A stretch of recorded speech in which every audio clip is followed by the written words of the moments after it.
Hello student, welcome to new FS GK update channel। आज assistant loco pilot and technician exam 2024 এর general science MCQ question practice set 9 নিয়ে তোমাদের সাথে আলোচনা করব। চলো শুরু করা যাক।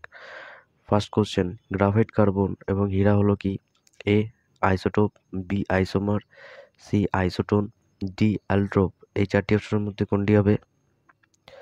সঠিক উত্তর হলো ডি অ্যালট্রোপ। 2, পানীয় জলে ফ্লোরাইডের আধিক্যের ফলে কি হয়? এ ফুসফুসের রোগ, বি অন্ত্রের সংক্রমণ, সি ফ্লোরোসিস, ডি রিকেট। এই চারটি অপশনের মধ্যে কোনটি হবে? সঠিক উত্তর হলো সি ফ্লোরোসিস। আজকের মতন এখানে ইম্পর্টেন্ট দুটো জেনারেল সায়েন্স কোশ্চেন থাকলো। ভিডিওটা লাইক করো আর বন্ধুদের সাথে শেয়ার করো। আর যদি নতুন হয়ে থাকো তাহলে চ্যানেলটিকে সাবস্ক্রাইব করো, new FIR GK update channel. আবার দেখা হচ্ছে আগামীকাল সকাল ঠিক 7:30।